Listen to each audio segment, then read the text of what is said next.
Dr. Elam, I should pronounce his last name correctly. He's my West African brother. Alumni. I hope I said it right. Chale, where are you? I did. Chale? I did. Is a proud ODASIS graduate from the class of 2012. He was an ODASIS general chemistry instructor and worked with ODASIS for a year after graduating from Rutgers, helping advise organic chemistry students. Who loves organic chemistry here? All right, he went on to earn an MD degree from Harvard Medical School. I'm still waiting to hear from Harvard. I applied as an undergrad, they haven't responded. But I'm proud of Rutgers. I'm here today for Rutgers, okay? Master's in Public Policy from Harvard John F. Kennedy School of Government. He then completed residency in pediatrics at Children's National Hospital in Washington, D.C., very rigorous program, and is now a fellow in pediatric critical care medicine at Columbia University. So you're just staggering stats. Wow. Elam's family is originally from Ghana, West Africa, and his hometown is Philadelphia. And without further ado, Dr. Bakame.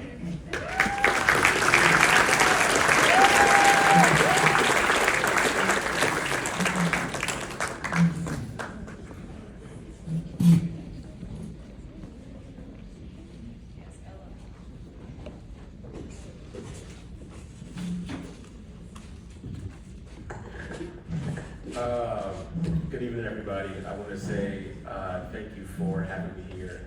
It is, Dr. Khan, a great honor to be back. I want to say thank you also for putting my baby picture on the screen. This is a picture from 2012 when Dr. Khan was my boss. I worked for ODASIS in the year after I graduated. I have a little bit more hair than I did now.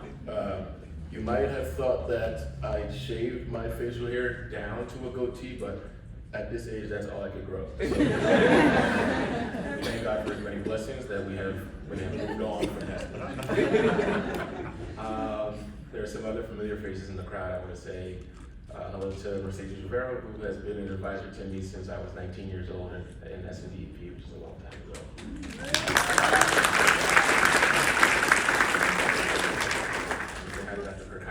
Who interviewed me from medical school once when I was a young warthog. And to the students, I'm sitting up here with all the grown-ups, so I can't actually tell who is a current ODASIS student. So if you are a student in ODASIS right now, can you please raise your hand?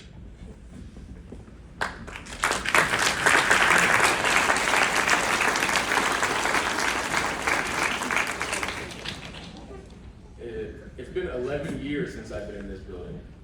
The last time I was here was for this event when I was graduating. And though I haven't been here in a long time, there are some things that I understand about what it's like to be in ODASIS that I bet are still true. I'm gonna prove it to you. For the current students, raise your hand if you've ever heard Dr. Khan say, eat your books. See, I get what it's like. I always wonder how a person can have one catchphrase for 30 years. And yet, he's making it work. So if it's broke, if it's not broke, don't fix it. Okay, another one. Raise your hand if one of your classmates at Rutgers has ever said to you, man, I don't know how you keep going to those sessions and keep going to those classes and keep going to MCAT on a Saturday, on a Friday night and Saturday. Raise your hand if you've ever heard someone say that. Yeah. They said it to me too. And so those are my ODASIS classmates that are here in the audience.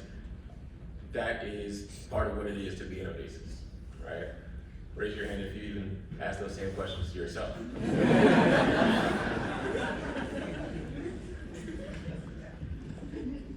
So, there are some things that I understand about what it's like to be an ODASIS.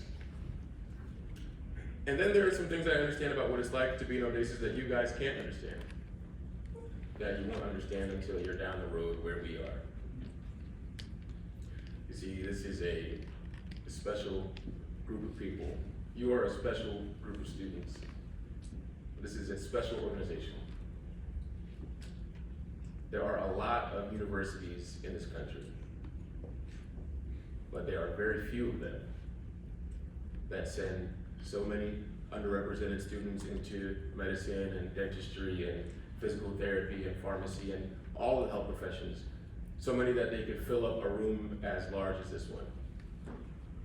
But we do that here, and we do it every year. And we do it because of ODASIS. Yay!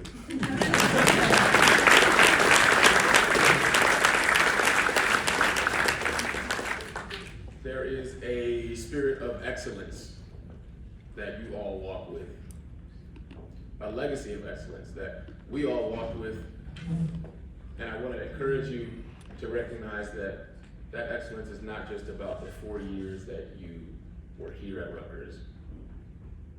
We encourage you to continue to walk in excellence at every step of your journey.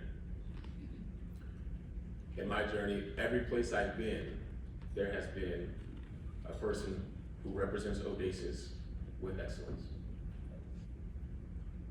When I went to medical school, I was just trying to figure out how to get my start. And there was an upperclassman at my school, his name was Alistair Martin. He was a leader on campus, and he showed me how to organize myself, how to order my steps, how to get my start. And so even though I was hundreds of miles away from home, ODASIS was there. When I went to residency, my program director, her name is Dr. Aisha Barber. And the day I met her, she said, "You went to Rutgers, New Brunswick?" I said, "I did." She said, "You must have been in ODASIS." I said, "How'd you know?" She said, "I graduated 15 years ahead of you, but I was in ODASIS." And so I was in residency all the way in Washington, D.C., and ODASIS was there. Even now in fellowship, I work in New York City, and one night I was walking around the hospital, and one of the surgery residents stopped me and said, "You don't remember me, but I remember you." And I said, "From where?" And she said, "When I was in college, you were an upperclassman at ODASIS." And so in fellowship, ODASIS is there too. A couple of weeks ago, I was at a national conference, the largest conference of underrepresented medical students in the country. Hundreds, thousands of medical students, residents, and fellows. And I was standing in a group of people, myself, an internal medicine resident, a pediatrics resident, an obstetrics and gynecology resident, and a cardiology fellow, as well as a general surgery resident. People from institutions all over the country, training in all kinds of different specialties, and we all had one thing in common. We'd all been in this room. And so somewhere in a little convention center in Hartford, Connecticut, ODASIS was there too.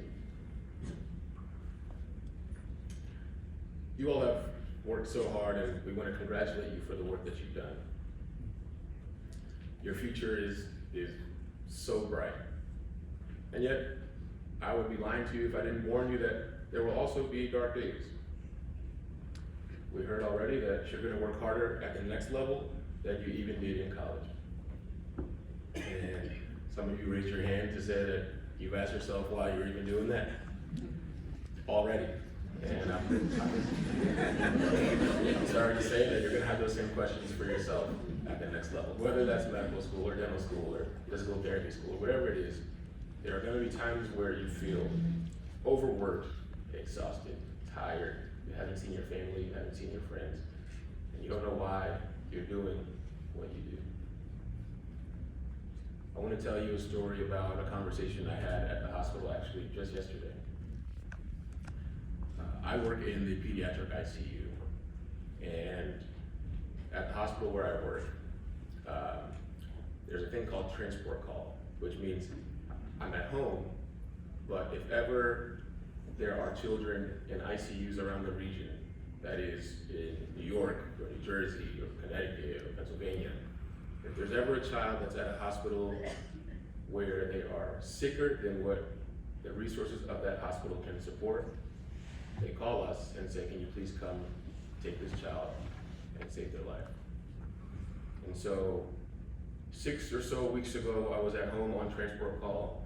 I was in bed actually, it's just 10 or 11 at night. And they called me and said, hey, we need you to go to New Jersey to pick up a kid. So I jumped out of bed, I put my scrubs on. I went downstairs to the front door of my apartment. It was such an emergency that they didn't have time for me to wait to go to the hospital. So they sent the ambulance to my apartment to pick me up. I got in the ambulance, drove across the GW Bridge into New Jersey, and we showed up at the hospital to pick up this baby. I found an 8-month-old little boy who had just had open heart surgery, and he was not doing well. He was on a ventilator, he had tubes and lines coming out of every part of his body. And I went over to find his mom and I introduced myself. I said, ma'am, my name is Dr. Abakami, I'm from Columbia. Your son is very sick, and I'm worried that he could die. And I'm here to bring him back to my hospital so that we can do our best to save his life. I told her, I want you to understand that your son is so sick that he might not survive the ambulance ride. She looked at me and she said, if there's anything you can do to help my son, please do it. We packed him up, we put him in the ambulance, we got back to Columbia. His heart was failing, his lungs were failing, his kidneys, his liver. He needed to be put on life support. And we did that. And we took care of him for day after day, and week after week, and over time, he started to get a little bit better, and a little bit better, and was able to come off life support, and was able to come off the ventilator, taking step after step. Eventually, his little body was fighting and winning. I talked to this lady just yesterday, and she wanted an update on how her son was doing. She couldn't make it all the way to the hospital every day because she lives in Jersey, and my hospital is in Manhattan. But she wanted me to call and tell her how things were going. I got on the phone and I gave her the update to say, you know, I'm happy to say that things are going in the right direction. That there were so many problems we were facing, and he's not totally out of the woods, but we're a long way from where we were.